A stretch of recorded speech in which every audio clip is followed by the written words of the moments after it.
Let's start with Оксана. Оксана, с тебя начнем. Может быть, там, где Амрий, есть царство,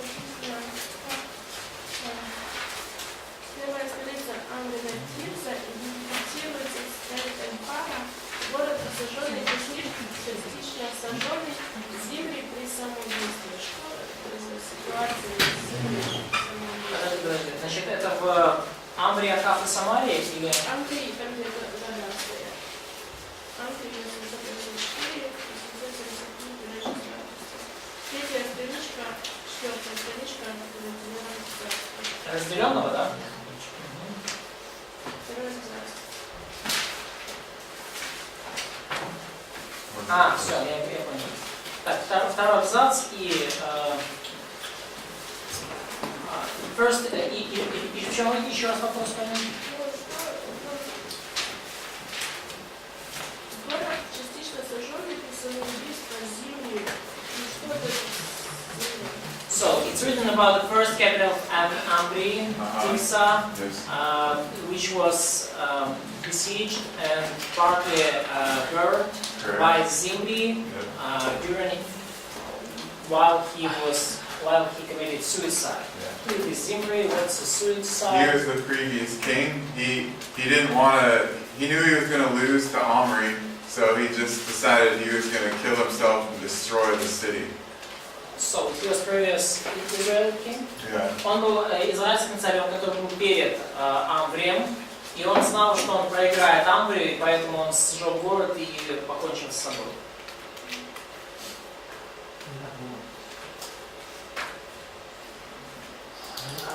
So First Kings. Yeah, First Kings 16. Третье царство 16:9. Let's see what they call him. Oh, Zombri. That's what they call him in the Russian Bible. В русской Библии Замбрий его зовут, то есть не Зимри, а Замбрий. Okay. То есть это был предшественник Амбрия на престоле.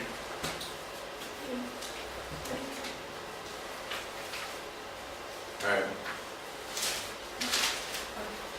Вчора говорили про те, що на воді він не був сином Навуходоносора. So you told us that Nabonid hadn't been the son of Nebuchadnezzar. Right. Ну, у всіх записах це вважається як Вавилонська династія. Набонід і Валдасар включаються до цієї династії. But in all records, the Nabonid and Balthasar are included in the Babylon dynasty. Yeah. Okay, so the dynasty is just made up of the kings that ruled the Neo-Babylonian Empire. Ну, династия, она состоит из царей, которые правили новой Вавилонской империей. So sometimes dynasties were composed of just one family, but other times it just means there's a continuous kingdom or empire. Но иногда династия подчеркивает, что правили члены одной семьи, но также может использоваться в смысле, что это было продолжающееся царство или империя, потому что власть переходила от одного к другому. So There's no genetic relation. He's just talking about him as his predecessor, like a famous king that was his predecessor. То есть здесь не идет речи о том, что он был биологическим его предком, просто что он был его предшественник, царем-предшественником. One more question. Є якісь свідчення про те, що однією з казів в Вавилоні було складено, як Сирак Do we have some evidence from Babylon that one of the tortures or one of the death executions was burning for people like that happened with Shadrach, Meshach, and Abednego and Daniel? No, not that I'm aware of. Но я не помню таких. Not a normal thing. Но это не обычное. Обычно так не происходит. Usually they would impale people on stakes. That was more standard. Но более стандартной казнью было то, что они людей на кол сажали.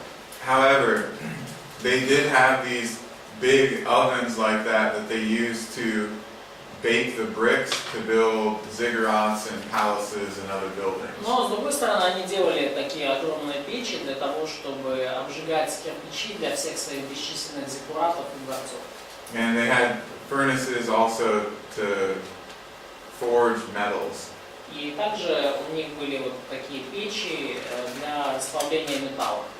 So they had these kind of things. Nebuchadnezzar, I guess, decided to use that to make an example of them.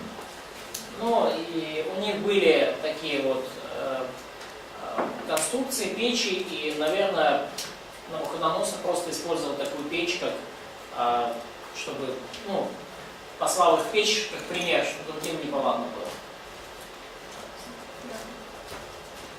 It's a good question, though. Хороший вопрос. That would be a very interesting thing to find in Babylonian records. Было очень интересно найти что-то подобное в вавилонских записях. Okay, Katya.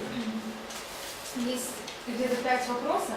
Они, можно коротко просто отвечать, да нет? I have kind of 5 questions. You can answer just yes or no, but they are kind of easy. Okay. Что такое синкретизм? What's a syncretism? It's the merging of two different systems of thought. Когда сливаются, смешиваются две различные системы мировоззрения или религии. То есть типа утопия, все равно, нету добра и зла. So it's kind of utopia, so there is no good and evil. No, it's not that. It's like if you took some components of ancient pagan religion that was practiced in Ukraine and you used some of those with Christianity. Это, например, вы, если возьмете там кое-что из древних языческих религий, которые практиковали здесь, в Украине, например, языческих культов, и смешаете это с христианством. Like maybe you use some good luck charms that people used to normally do here 1,000 years ago. Luck terms? Yeah, luck, you know, Terms? charms. You know what a rabbit's foot is? А, That kind, like something that brings you luck, supposedly. да, если вы используете всякого рода амулеты, вот, ну, такие вещи, которые подковы, которые притягивают удачу, вот, и вы это, ну, то есть то, что используется с древних времен, но вы это все как-то под христианским соусом замешиваете. In the case of ancient Israel, В случае древнего Израиля, many of the kings and the people, they were adopting the use of altars like the Canaanites or statues, you know, idols like the Canaanites used. многие цари народа использовали алтари, подобные хананейским, или статуи, подобные хананейским. They still believed in God, they still believed in Yahweh, but they were adopting some practices and some beliefs of the Canaanites or the Philistines. Они все еще верили в Бога, в Яхве, но они перенимали некоторые обычаи и убеждения, верования хананеев. So it's like a mixing of belief То есть это systems. как такое смешивание систем мировоззрения или религии. Окей. Будет 3 вопроса. So that's gonna be 3 questions. Okay. Насчет печати Иераваама. One is on Jeroboam's stamp. Okay. Настоящая печать была потеряна на пути в музей. На столе был сделан бронзовый оттиск до ее потери. So real seal was lost on the way to museum in Istanbul, but there is a bronze print was made before it was lost. Right. Как можно такое потерять? So how it's possible to lose such thing? It was a long time ago Это было давно. when the Ottoman Turks ruled the area of Israel. Когда Османская империя, турки, они правили на территории Израиля. And it was really small. This thing was very small, like a coin. Вот эта печать, она на самом деле очень маленькая, как монетка. And they transported things by ship a lot of time, or by like wagon or train. И они часто перевозили вещи на кораблях или там в вагонах поездов. So Personally, I don't think it was actually lost. I think someone stole it. Ну, лично я думаю, что ее не потеряли, а ее просто украли. But it is small enough that it could have fallen out somewhere and been lost. Но предмет достаточно маленький, что он мог там выпасть, откуда-то и потеряться. Хорошо. Ну, то есть, да, скорее всего, украли, я тоже так думаю. So, I was also thinking that was stolen. А почему вокруг таблички Иоаса столько, споров? Почему она под сомнением и подвергается?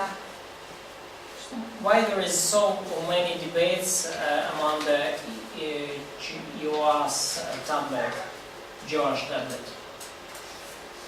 Probably because of how fantastic find it is. Но, возможно, из-за того, насколько фантастическая история ее находки. It mentions the king of Israel, it mentions the temple in Jerusalem, and it mentions an event that is also recorded in the Bible. Но, я прошу прощения, то, насколько фантастично то, что там описано. То есть она описывает царя в Иуде, она описывает храм, и она описывает конкретное событие, которое также есть в Библии.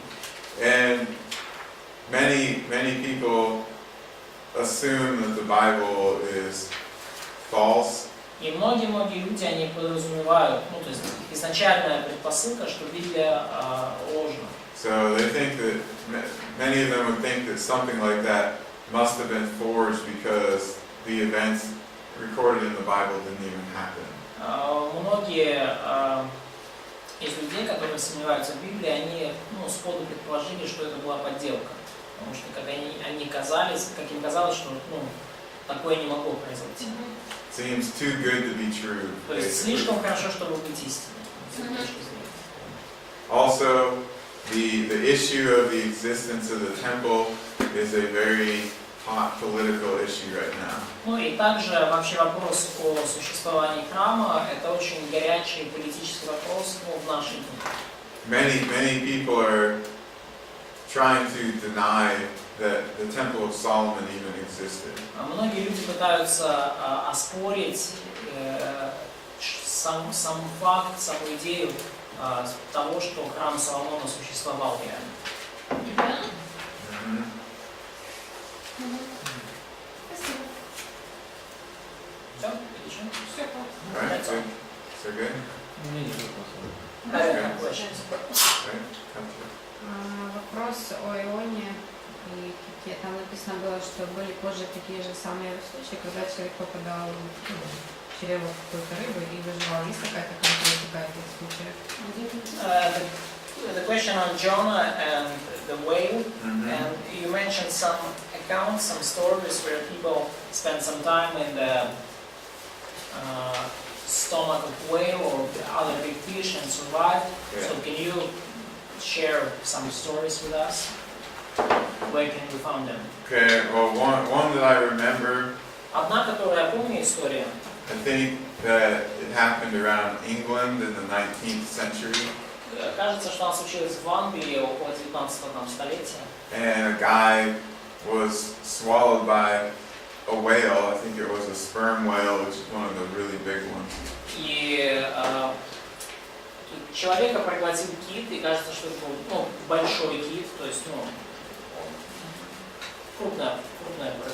And he was in there for a few days И он был там несколько дней. until I think it spit him out. Maybe it died, and they found it. Let me look it up, see if I can find it. So the whale spit him out, or Either it spit him out or maybe it died. whale died. Yes. Yeah, and it washed ashore. Let me Ну, то есть, get it. Find it. сейчас он проверит, но то ли кит его выплюнул, то ли кит умер, и его вынесло на берег. Человек умер. There's actually I think there's a book that somebody wrote about one of these episodes. И мне кажется, что есть даже книга написана об одном из таких эпизодов. Okay, let's see. Here we go. Давайте Oh посмотрим. yeah, I could get an article for you that talks about one of them. Я вам даже могу статью привести, которая говорит об одном из таких случаев.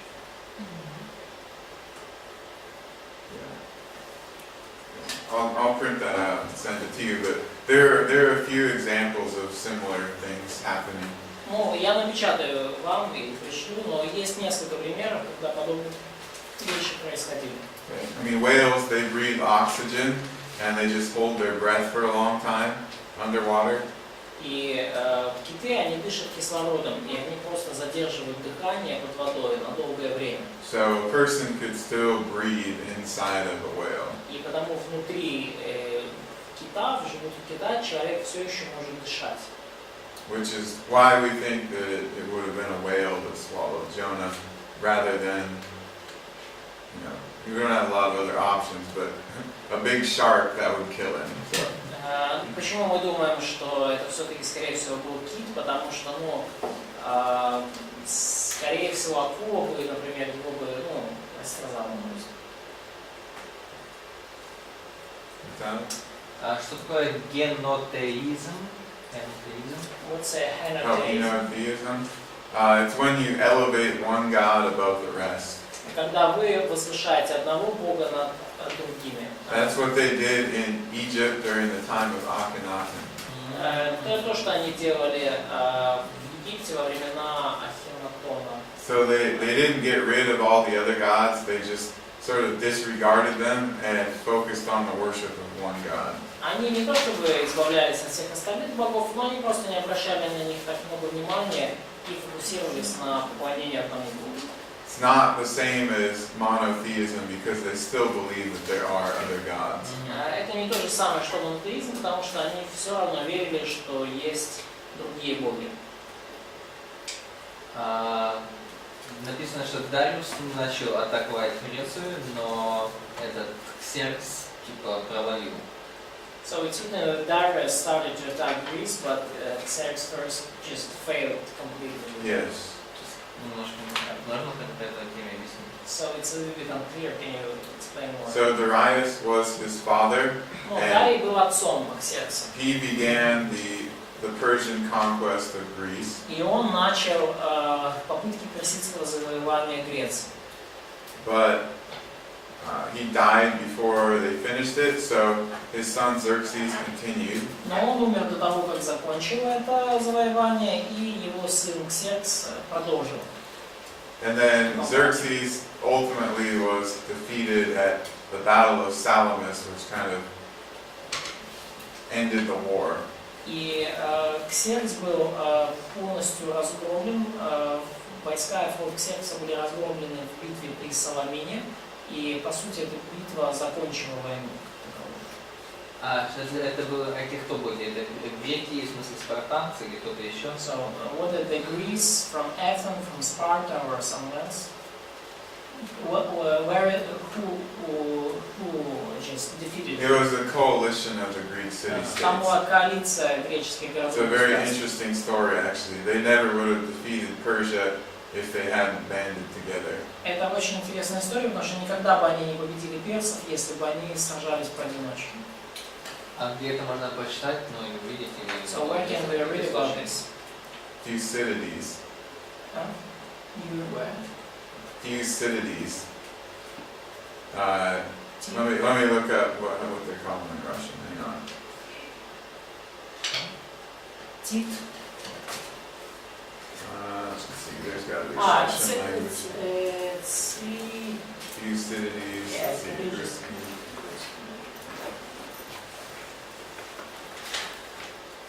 Фукидид. Фукидид, историк греческий, описывает. Ну или просто загуглить битва при Саламине, там много можно You прочитать. can read it in Greek. Ты можешь даже на греческом Фукидида прочитать. А? Фукидид. It's an interesting story. Это очень интересная история. And at the same time, of course, you have Esther and Mordecai over in Persia, and then Nehemiah is growing up. Ezra, some of them have returned to Jerusalem И в то already. же самое время мы видим, что происходит история Эстири, Мардахея, там в то же самое время Неемия подрастает уже, Ездра пошел с изгнанниками в Иерусалим. Много интересных вещей в этот момент происходит. Okay, I found one of these stories about Jonah. Let's see. Я нашел одну из этих историй об Ионе. Okay, so in one of them, they were out hunting whales, И один из таких людей, он был в море и охотился на китов. and a couple of guys were thrown into the water. They got knocked into the water, И несколько людей их смыло водой в воду, and one of them disappeared. и один из них исчез. Let's see. They harpooned the whale. They killed it.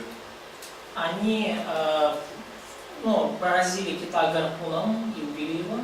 A few hours later, they were able to get the whale, pull it into the ship, and they started cutting it open. И через несколько часов они уже смогли этого кита затащить на палубу, на корабль и начать его разделывать.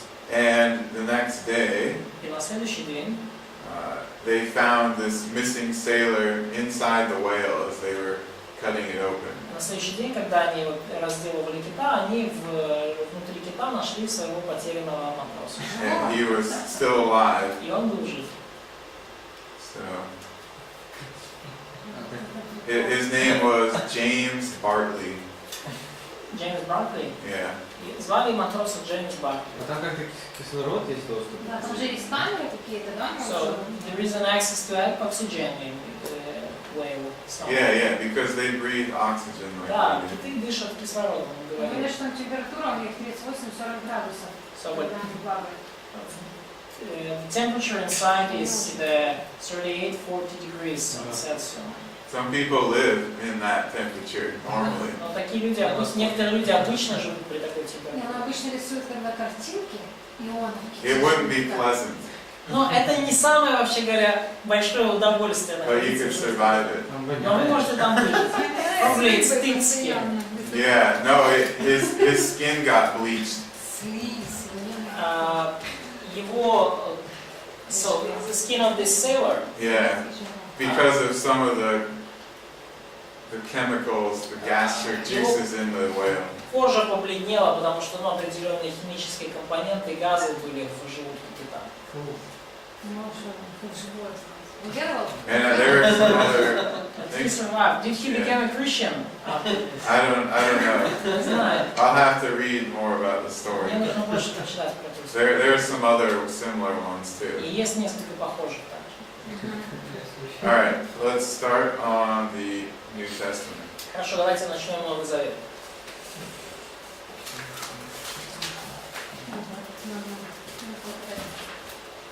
This is one of my Нам favorite за день нужно пройти? sections.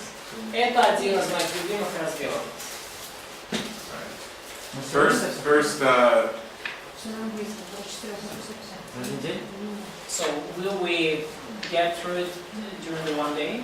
no, but I hope we'll get through the life of Jesus today. Нет, но я надеюсь, что через жизнь Иисуса мы сегодня пройдемся. Okay, so just chronological background here, Ну, хронологически такая фоновая информация. and we'll go over this, but И мы через все это пройдем, конечно же. Jesus is born maybe about 7 BC. И Иисус родился, по всей видимости, в 7 году до нашей эры, during the reign of Caesar Augustus. во время правления Цезаря Августа, императора Августа. He is crucified in 33 AD И он распят в 33 году нашей эры, during the reign of Tiberius. при правлении Тиберия.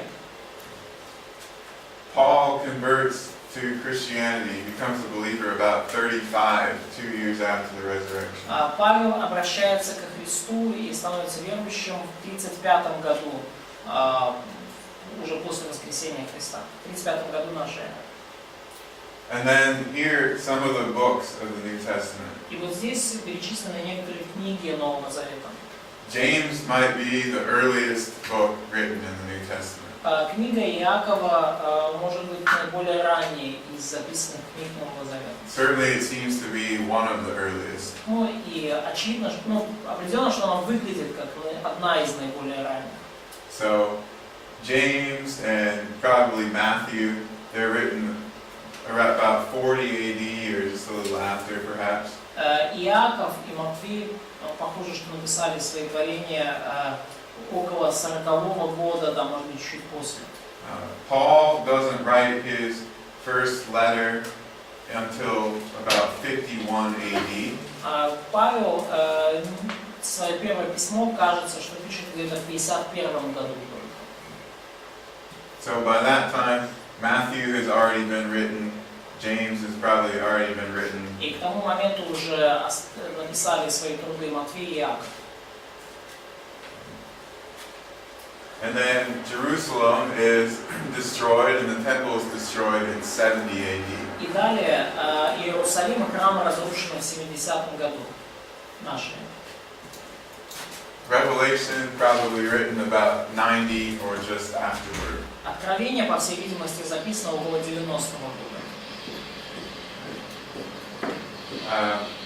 King Herod, he dies in 4 BC. Царь Ирод умер в 4 году до нашей эры. So here, these are some of the major events. И вот это наиболее, такие заметные и важные события. Things, the events of the New Testament, they cover, again, quite a wide geographical area. И события Нового Завета, они затрагивают достаточно широкую географию, территорию. But the Gospels, the life of Jesus is just here in Israel. Но Евангелие и жизнь Иисуса сосредоточены вот тут вот в Израиле. In Judea province and in Galilee. В иудейской провинции Галилеи. Paul, of course, he travels all over this area. И, конечно же, Павел путешествовал по всей этой территории. He does that over the course of about 20 years or so, though. И он это делал на протяжении порядка 20 лет. Okay, we learned about this in textual criticism, И so мы уже читали об этом в текстуальной критике. we'll skip that. 52. Here's a map of what Israel looked like during the time of Jesus. И вот карта того, как выглядел Израиль во времена Иисуса. Now, when he was born, King Herod the Great was the ruler. И когда он родился, царь Ирод Великий был на престоле. And King Herod ruled basically all of this area outlined in purple. И царь Ирод, он правил, по сути, всей этой территорией, которую я обвел фиолетовым.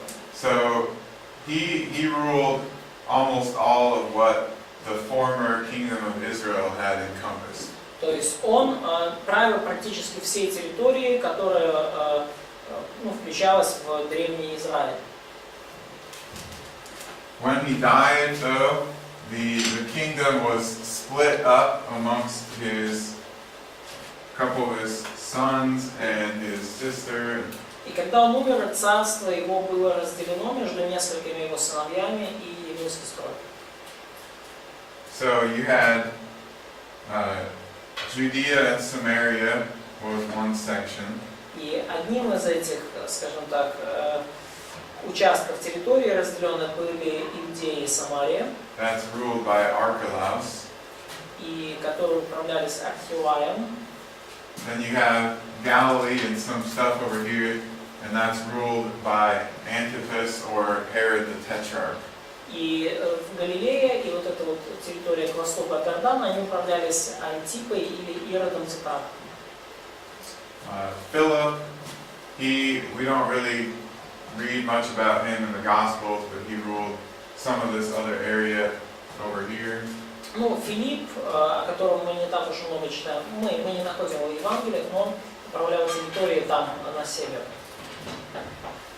And then Herod's sister, she just had sort of a small city-state area where part of Philistia used to be. Ну, а сестра Ирода, она управляла просто одним городом-государством, которое было частью Филистии.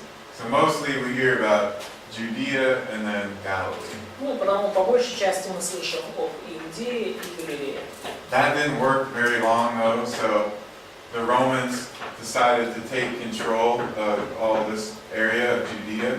Так долго продолжаться не могло, и римляне решили взять контроль, взять власть над вот этой территорией, над Иудеей. So it became a province of Rome. И Иудея таким образом стала римской провинцией. And that's why later on we see Pilate, a Roman, ruling in that area. И вот почему мы позже встречаем уже Пилата, римлянина, который правит всей этой территорией. So early on it's ruled by Herod and then some of his sons, later by the Romans. То есть до этого территория управлялась Иродом и некоторыми его сыновьями, позже она стала управляться римлянами. And then for a short period during the book of Acts, there's a descendant of Herod who actually rules the whole area again for a short period of time. И на короткий период, который описан в книге Деяний, вся территория снова управлялась потомком Ирода Великого. So basically we have a lot of change in who's ruling or who has the authority in the area. Таким образом, мы видим, что было много изменений в том, кто правит и кто обладает властью над этой территорией. Ultimately, though, Rome has the say over what happens. Say over? Да, но в любом случае Рим обладал верховной властью над всем, что происходило. Там в Евангелии упоминается, когда Иисуса на бичевание, то Пилат послал к царю. То есть одновременно. So in Gospels it's mentioned that Pilate sent Jesus to Herod. Yeah, this is Herod Antipas, the tetrarch. Herod Antipa tetrarch. So did they share some power or? Yeah, so Pilate ruled over Judea province, which is this area. Пилат правил иудейской провинцией, вот этой территорией. Herod Antipas ruled Galilee. А Ирод Антипа правил Галилеей. And that's where Jesus was from. И оттуда родом был Иисус. So he tried to get Herod to deal with it. И он хотел, чтобы Ирод, занялся этим вопросом.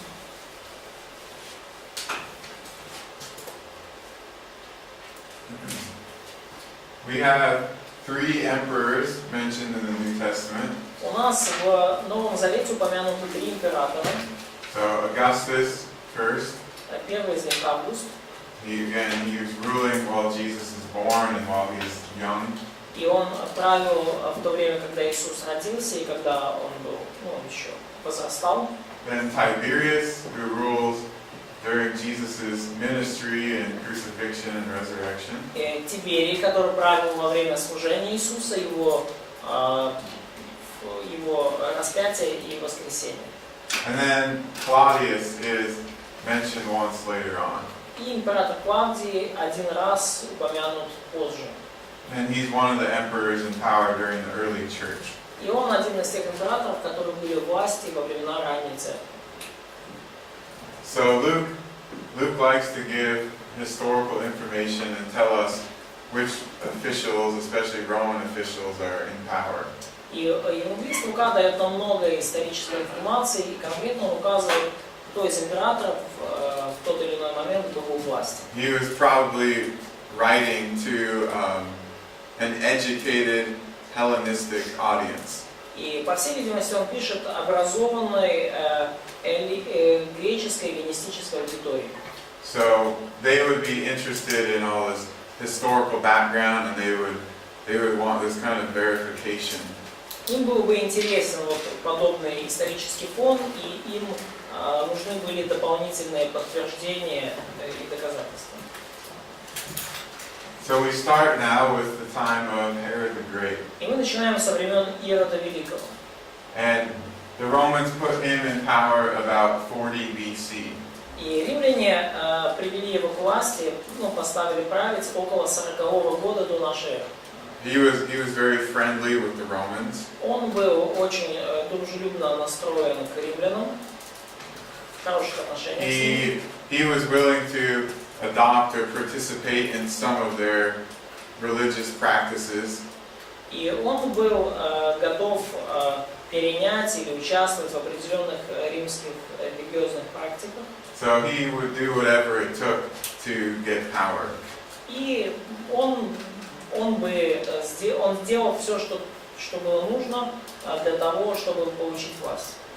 And he had a lot of people assassinated from the previous ruling dynasty. И so he assassinated.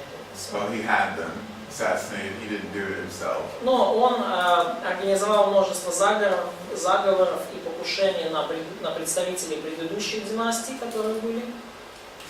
So when we read about the massacre of the infants, the babies in Bethlehem, И когда мы читаем о том, как проливалась кровь младенцев в Вифлееме, this fits exactly with what we know about Herod from his biography, from sources about his life. это очень хорошо сходится с тем, что мы знаем об Ироде, из его биографии, из того, что мы о нем читаем в других источниках. He had several of his own family members killed, and he had, I don't know, maybe even 100, who knows, political opponents killed. То есть он, несколько человек из его семьи были убиты, и также были убиты около сотни заметных политиков того времени. He was extremely paranoid that somebody would take his place as king. Он очень практически параноидально переживал по поводу того, что кто-то может захватить его царский престол, его место. So much so that he even killed some of his own sons. То есть он настолько переживал, что убил даже кого-то из своих сыновей. So you can understand how he would have no problem with having some babies killed if he thought that one of those might grow up to take his kingdom. То есть вы можете понять, что для него не представляло проблемы убивать каких-то младенцев, если был риск того, что кто-то из них, когда вырастет, станет царем вместо него. Also, Bethlehem, it was a very small village, so it's not like there were hundreds of babies that were killed. Ну и также Вифлеем был очень маленьким городом, поэтому это не то, что там сотни младенцев были убиты. And in the typical Roman or even Hellenistic mind, children younger than, say, maybe 3 years old were often not even thought of as real humans. И в типичном эллинском и римском мировоззрении они вообще не признавали детей там, до 3 лет как полноценных людей, как полноценных человеческих существ. So Herod probably didn't think much of this. Ну и потому, по-видимому, для Ирод вообще не сильно много думал об этом. He just thought of it as a deterrent to stop someone from taking his kingdom. И он просто подумал, что это помешает кому-то взять власть и отнять у него престол. Herod's greatest accomplishments were in his building. И главные достижения Ирода Великого были в его строительных проектах.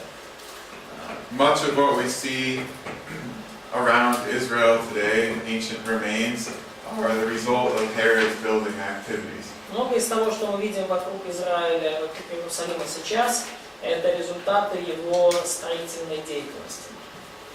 This is the western wall, or the Wailing Wall. Это восточная стена или стена плача. And Это западная стена. или most стена of плача. this section of the wall, not quite that high, but the lower sections of the wall are definitely from the building of Herod. И самые такие низкие отделения вот этой стены, самые низкие уровни стены, они, очевидно, остались еще со времен Ирода Великого. And you can trace around the city wall, and at the lower levels, much of this is due to the building of Herod. И вы можете проследить вот всю вот эту постройку, все эти стены, и все нижние уровни, скорее всего, будут теми, которые строил Ирод. He expanded the area around the temple into this huge platform so that more people and things could fit there. И он расширил эту территорию вокруг храма до очень широкой платформы, и потому там могло помещаться больше людей и всякого рода предметов.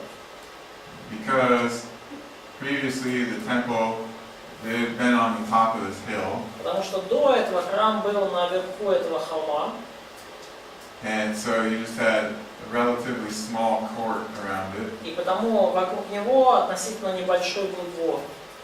He built this superstructure that allowed the platform to be massively expanded. И он построил вот эту вот структуру стен, которая позволила очень сильно расширить платформу, двор вокруг храма.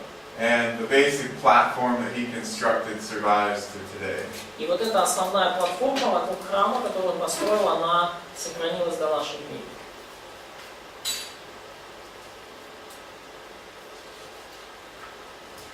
This is the area, well, we think it's the area anyway, where the Sanhedrin met up on the Temple Mount after 30 AD.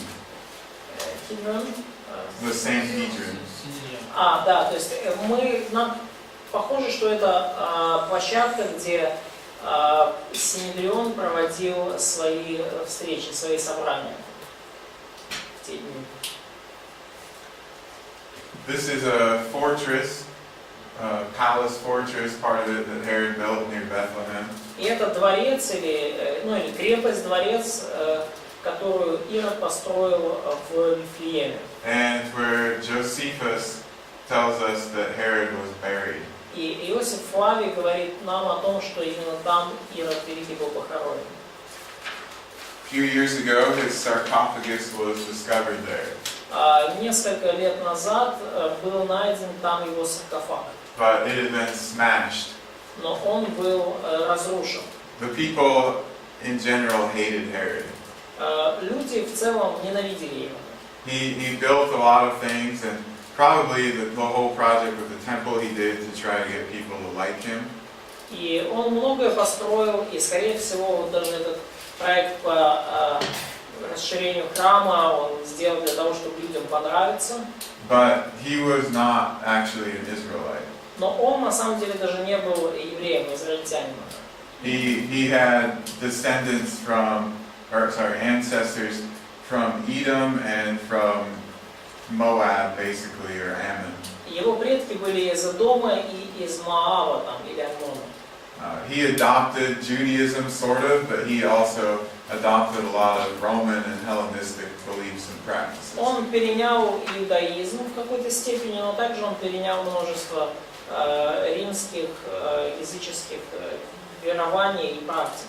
So he practiced religious syncretism. То есть он как раз таки практиковал религиозный синкретизм. He died in 4 BC. Он умер в 4 году до нашей эры. Josephus tells us about this. Нам об этом говорит Иосиф Флавий. Okay, and that's why we know that Jesus was born earlier than this time in 4 BC. И потому мы знаем, что Иисус родился раньше, чем 4 век до нашей эры. Because Herod was still alive for a while after Jesus was born. Потому что Иисус какое-то время был, потому что Ирод был какое-то время жив после рождения Иисуса. А были цари до Ирода? Предшественники? Известно? Had there been another kings before Herod? Yeah, there was the Hasmonean dynasty. Hasmonean? Yeah, they were like the Maccabees. Была Османейская династия, Казманеи. Казманейская династия, которые были, как своего рода Маковеи. You guys know the book of Maccabees? Знаете ли вы книгу Маковеев? It's apocryphal literature, but it's a history of Israel sort of in the intertestamental period. Это апокрифический вообще документ, книга, но она описывает историю Израиля в межзаветный период, между последней книгой Ветхого Завета и Нового Завета. The Hasmoneans, they rebelled against some Greek rulers in 164 BC. Казманеи, они подняли восстание против греческих правителей в 164 году до нашей эры. And they basically had an independent kingdom until the Romans conquered Israel in 63 BC. И они, в общем-то, было независимое царство до того, как в 63 году до нашей эры захватили там римляне. But they were still kind of ruling until Herod took power in 40. Но они все равно в каком-то смысле правили хасмонии, да, до того времени, как Ирод Великий, взял полную власть. Herod actually married a lady from this family, and then he had some of them killed because he didn't want them to challenge his rule. И Ирод женился на девушке из этого рода, с Хазмонеев, а потом он убил также многих из этой династии, не хотел, чтобы кто-то из них посягнул на престол. Okay, so after Israel was ruled by the Persians, it was ruled by some descendants, sort of some later manifestations of Alexander the Great's empire, and then the Romans. То есть после того, как Израиль был под властью персов, его захватили какие-то, как потомки или представители Александра Македонского, Александра Великого, то есть он был какое-то время под их властью, а потом его в итоге взяли римляне. In Luke 2:2 we read about this man named Quirinius.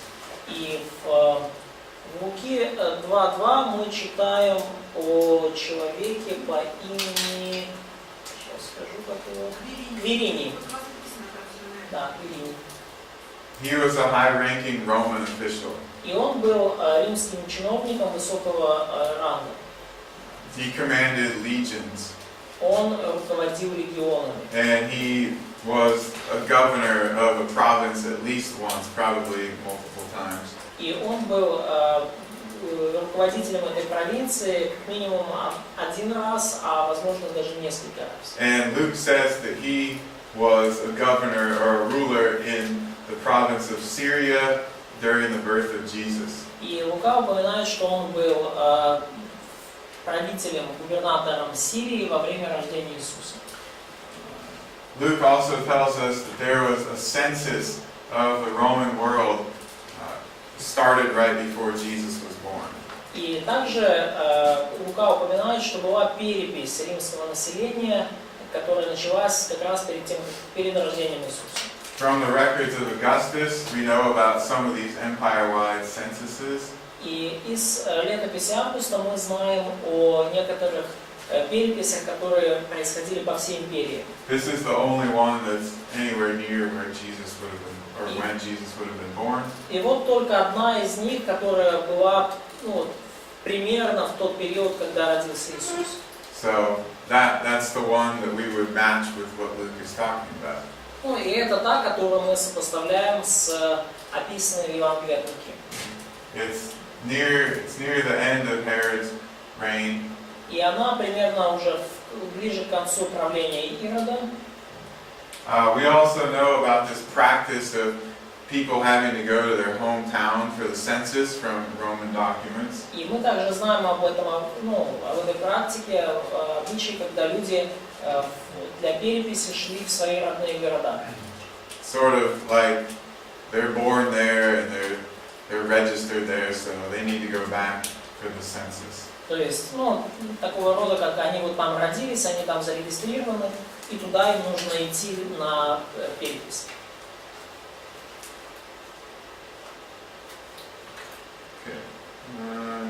So, Israel was, is this the client kingdom thing? Nina, is this the client kingdom thing? Подчиненное царство. It's like, I put it's independent kingdom Yeah, under okay. authority of Rome. Okay, good. Something like that. Alright, so, now at the time that Herod was ruling, this wasn't a regular province of the Roman Empire. И во времена правления Ирода это не была какая-то обычная провинция Римской империи. But they were still under the ultimate authority of Rome. Но при этом они все равно находились под полной властью Рима.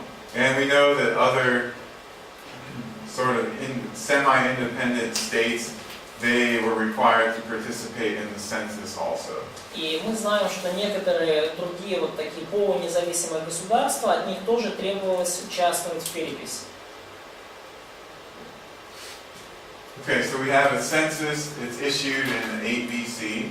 И вот мы видим перепись, которая случилась в 8 году до нашей эры.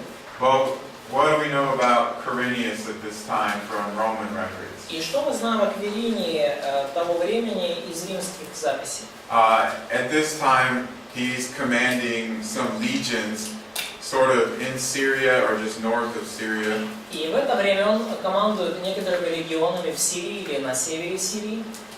Josephus mentions that there's more than one governor in Syria province at this time. Иосиф Флавий упоминает, что был более чем один повелитель Сирии в это время.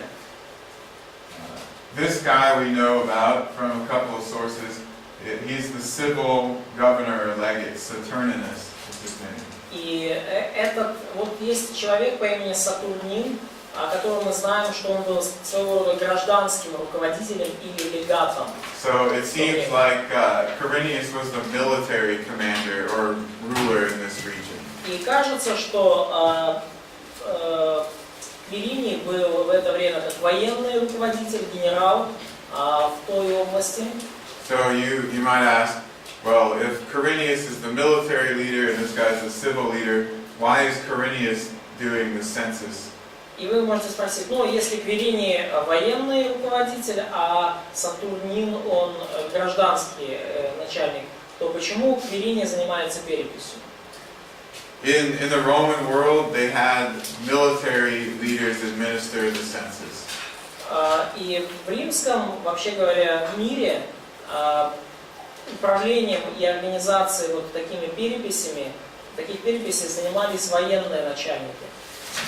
So that's why he's the one that Luke mentions rather than this Saturninus guy. И это причина, по которой упоминает Лука его, а не Сатурнина.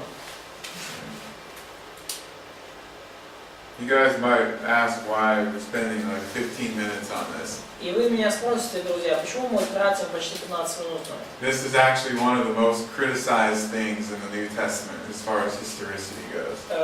С точки зрения истории, этот отрывок один из наиболее критикуемых.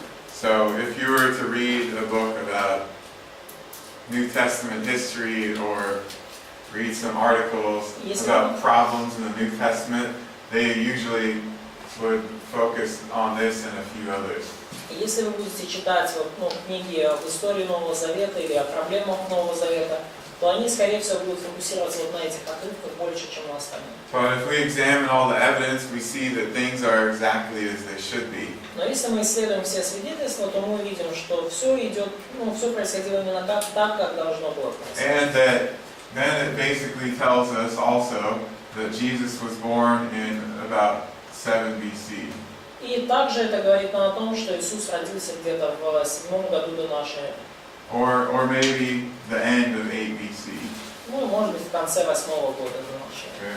Something like that. Что-то в таком духе. You know, we celebrate the birth of Jesus as December 25th. И вы знаете, что мы празднуем Рождество Христово где-то 25 декабря. And there actually is a lot of ancient church evidence that this was his birthday. И на самом деле есть много документов, свидетельств ранней церкви, что это действительно был его день рождения. So maybe he was born at the very end of 8 BC. То есть, может быть, он действительно родился в самом конце 8 века до нашей эры. We certainly don't have any better evidence for any other birth date or time of year that he was born. We certainly know. Yeah, we don't. Но у нас нету более таких точных свидетельств или доказательств времени его рождения. Okay, so he's born 7 BC, maybe 8 BC in Bethlehem. И он родился так в 7, может быть, 8 веке до нашей эры в Вифлееме. And there's a church in Bethlehem that commemorates the place where he was born. И есть церковь в Вифлееме, которая,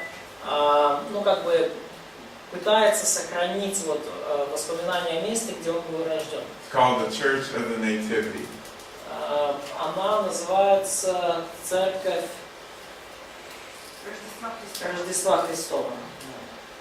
So when Christianity became legal, a legal religion in the Roman Empire, И когда христианство в Римской империи стало узаконенной религией, Constantine was interested in going to and preserving these places where significant Bible events happened.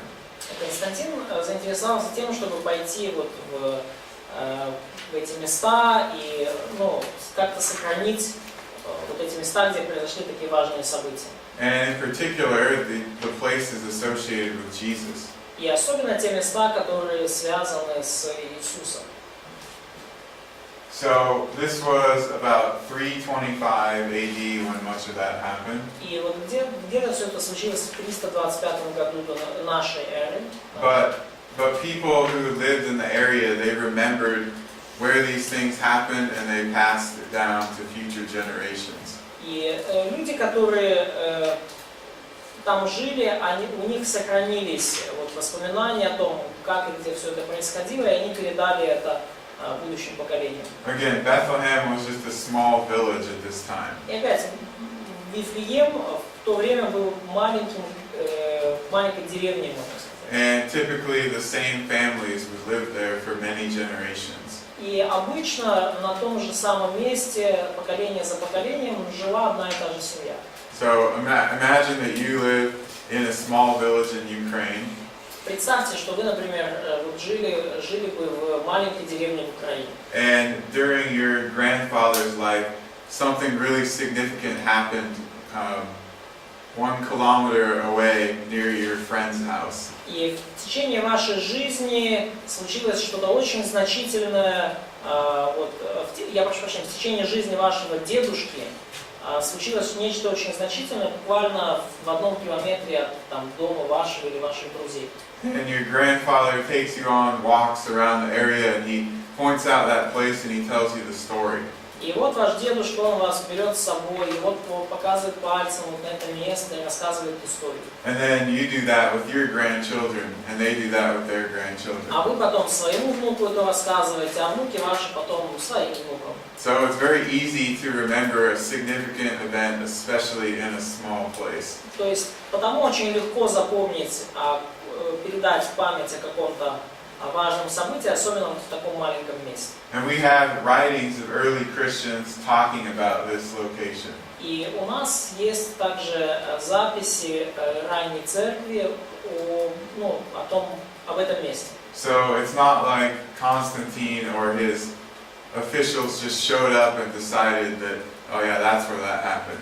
Это не то, что там появился Константин со своими чиновниками, ткнул пальцем и сказал, вот, это произошло здесь. No, they asked the local people and they researched it and they found out more or less exactly where some of these important events occurred.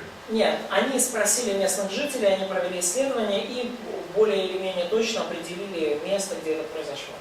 So many of the ancient church traditions associated with Jesus are very credible location traditions. Многие традиции, связанные с местом рождения Иисуса, особенно в ранней церкви, они достойны самого высокого доверия. All right, let's go to lunch. Давайте пока.